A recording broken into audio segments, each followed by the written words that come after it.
ಇಲ್ಲಿ ದರ್ಶನ್ ಸ್ವಇಚ್ಛಾ ಹೇಳಿಕೆಯನ್ನ ಪ್ರಸ್ತಾಪಿಸಿ ದರ್ಶನ್ ಅವರ ಸ್ವಇಚ್ಛಾ ಹೇಳಿಕೆಯಲ್ಲಿ ಚಪ್ಪಲಿ ಅಂತ ಹೇಳಲಾಗಿದೆ. ಆದ್ರೆ ಇವರು ಇಲ್ಲಿ ಶೂ ಅನ್ನ ಮಹಜರು ಮಾಡಿದ್ದಾರೆ. ಇದು ಹೇಗೆ ಸಾಧ್ಯ ಅನ್ನುವಂತಹ ಪ್ರಶ್ನೆಯನ್ನ ಇಟ್ಟು ವಾದಿಸಲಾಗ್ತಿದೆ. ಘಟನೆ ವೇಳೆ ಧರಿಸಿದ ಬಟ್ಟೆ ಚಪ್ಪಲಿ ಮನೆಯಲ್ಲಿ ಇಟ್ಟಿರೋದಾಗಿ ದರ್ಶನ್ ಹೇಳಿದ್ರು. ಆದ್ರೆ ಮನೆಯಲ್ಲಿ ಶೂಗಳು ಹೇಗೆ ಹೋದ್ವು ಅನ್ನುವಂತಹ ಪ್ರಶ್ನೆಯನ್ನ ಕೇಳಿದ್ದಾರೆ. ಜೂನ್ 14ರವರೆಗೂ ಶೂ ಸೀಸ್ ಅನ್ನ ಮಾಡಿಲ್ಲ. 14ರವರೆಗೂ ಕೂಡ ಸೀಸ್ ಮಾಡುವಂತಹ ಪ್ರಕ್ರಿಯೆಯಲ್ಲಿ ಶೂ ಇರಲಿಲ್ಲ. ಅಲ್ಲಿವರೆಗೂ ಪೊಲೀಸರು ಏನ್ ಮಾಡ್ತಾ ಇದ್ರು ಅನ್ನೋ ಪ್ರಶ್ನೆಯನ್ನ ಮಾಡಿದ್ದಾರೆ.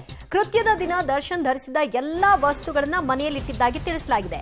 ಮನೆಗೆ ಕರೆದೊಯ್ದ್ರೆ ಕೊಡ್ತೀನಿ ಅಂತ ಕೂಡ ದರ್ಶನ್ ತನ್ನ ಸ್ವಇಚ್ಛಾ ಹೇಳಿಕೆಯಲ್ಲಿ ಕೊಟ್ಟಿದ್ದಾರೆ. ದರ್ಶನ್ ಹೇಳಿದ್ರು 14ನೇ ತಾರೀಕಿನ ತನಕ ಏನ್ ಮಾಡ್ತಾ ಇದ್ರು. ದರ್ಶನ್ ಸ್ವಇಚ್ಛಾ ಹೇಳಿಕೆಯಲ್ಲಿ ಚಪ್ಪಲಿ ಅಂತ ಇದೆ. ಅವರು ನಾನು ಚಪ್ಪಲಿ ಹಾಕೊಂಡಿದ್ದೆ ಅಂತ ಹೇಳ್ತಾರೆ. ಆದ್ರೆ ಪೊಲೀಸರು ಶೂ ಅಂತ ಹೇಳ್ತಾರೆ. ಇದರಲ್ಲೇ ಗೊತ್ತಾಗ್ತಾ ಇದೆ ಏನೋ ಒಂದು ಎಡವಟ್ ಆಗಿದೆ ಅನ್ನುವಂಥದ್ದು ಅನ್ನೋದನ್ನ ಪ್ರಸ್ತಾಪಿಸ್ತಾ ಇದ್ದಾರೆ. ಅಂದ್ರೆ ಇಲ್ಲಿ ದರ್ಶನ್ ಅವರ ಸ್ವಇಚ್ಛಾ ಹೇಳಿಕೆಯನ್ನು ಕೂಡ ತಿರುಚಲಾಗಿದೆ ಅನ್ನುವಂತಹ ವಾದವನ್ನ ಮಾಡ್ತಾ ಇದ್ದಾರೆ. ಈ ಬಗ್ಗೆ ಮಾಹಿತಿ ಕೇಳೋಣ ನಮ್ಮ ಪ್ರತಿನಿಧಿ ನರಸಿಂಹಮೂರ್ತಿಯಿಂದ. ನರಸಿಂಹಮೂರ್ತಿ, ದರ್ಶನ್ ಸ್ವಇಚ್ಛಾ ಹೇಳಿಕೆಯಲ್ಲಿ ಚಪ್ಪಲಿ ಅಂತಾರೆ, ಆದ್ರೆ ಇಲ್ಲಿ ಮಹಜರಲ್ಲಿ ಶೂ ಅಂತ ತೋರಿಸ್ತಾರೆ. ಇದು ಹೇಗಾಯ್ತು ಅನ್ನುವಂತಹ ಪ್ರಶ್ನೆ. ಅಂದ್ರೆ ದರ್ಶನ್ ಅವರ ಸ್ವಇಚ್ಛಾ ಹೇಳಿಕೆಯನ್ನ ತಿರ್ಚಿದ್ದಾರೆ ಅನ್ನೋ ವಾದ ಮಾಡ್ತಿದ್ದಾರಾ ನಾಗೇಶ್? ದಿವ್ಯಾ, ಯಾವುದೇ ತನಿಖಾಧಿಕಾರಿ ಕೂಡ ಈ ರೀತಿಯಾದಂತಹ ದೊಡ್ಡ ದೊಡ್ಡ ಪ್ರಕರಣಗಳನ್ನ ತನಿಖೆ ಮಾಡಿದಂತಹ ಸಂದರ್ಭದಲ್ಲಿ ಸಣ್ಣ ಪುಟ್ಟ ಲೋಪದೋಷಗಳು ಆಗಿರ್ತವೆ. ಅದು ಎಂಥದ್ದೇ ಅಧಿಕಾರಿ ಮಾಡಿದ್ರು ಕೂಡ ಕೆಲವೊಂದಿಷ್ಟು ಕಾನೂನಿನಲ್ಲಿ ಎಲ್ಲವನ್ನ ಪಾಲನೆ ಮಾಡೋದಕ್ಕೆ ಸಾಧ್ಯವಾಗಿರೋದಿಲ್ಲ. ಹೀಗಾಗಿಯೇ ಆ ಒಂದಷ್ಟು ಲೋಪದೋಷಗಳನ್ನ ಇಟ್ಕೊಂಡು ಆರ್ಗ್ಯುಮೆಂಟ್ ಮಾಡ್ತಕ್ಕಂಥ ಸಾಧ್ಯತೆ ಏನಿರುತ್ತೆ ಇದು ತೀರಾ ಹೆಚ್ಚಾಗಿರುತ್ತೆ. ಅಂದ್ರೆ ಈ ಪ್ರಕರಣದಲ್ಲಿ, ದರ್ಶನ್ ಪ್ರಕರಣದಲ್ಲಿ ಸಿ ವಿ ನಾಗೇಶ್ ರವರು ಹೇಳ್ತಿರೋದು ದರ್ಶನ್ ರವರ ಸ್ವಇಚ್ಛಾ ಹೇಳಿಕೆ ಏನಿದೆ ಅದನ್ನ ಪಡ್ಕೊಂಡಂತಹ ಸಂದರ್ಭದಲ್ಲಿ ನಾನು ಕೃತ್ಯಕ್ಕೆ ಬಳಸಿದಂತಹ ವಸ್ತುಗಳನ್ನ ನನ್ನ ಮನೆಗೆ ಕರ್ಕೊಂಡು ಹೋದ್ರೆ ನಾನು ಕೊಡ್ತೀನಿ ಅನ್ನೋ ಮಟ್ಟಿಗೆ ಹೇಳಿದ್ದಾರೆ. ಇವರು ಅದನ್ನ ಪಡೆಯೋದಕ್ಕೆ ಪೊಲೀಸರು 3 ದಿನ ಯಾಕೆ ತೆಗೆದುಕೊಂಡ್ರು ತನಿಖಾಧಿಕಾರಿ? ಮತ್ತೆ ದರ್ಶನ್ ಅವತ್ತು ಕೃತ್ಯ ನಡೆದಂತಹ ದಿನ ನಾನು ಚಪ್ಪಲಿಯನ್ನು ಧರಿಸಿದ್ದೆ ಅಂತ ಹೇಳಿದ್ದಾರೆ.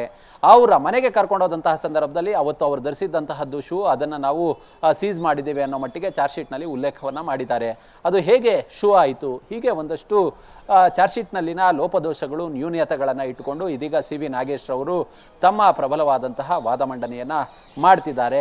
ಇದು ಇನ್ನೂ ಕೂಡ ಇನ್ನೊಂದಷ್ಟು ಮುಂದುವರಿತಕ್ಕಂತಹ ಸಾಧ್ಯತೆ ಇದೆ. ಯಾಕಂತ ಹೇಳಿದ್ರೆ ಸುದೀರ್ಘವಾಗಿ ಸಿ ವಿ ನಾಗೇಶ್ ರವರು ವಾದ ಮಂಡನೆ ಮಾಡ್ತಕ್ಕಂತಹ ಎಲ್ಲ ಲಕ್ಷಣಗಳು ಬರ್ತಿದೆ.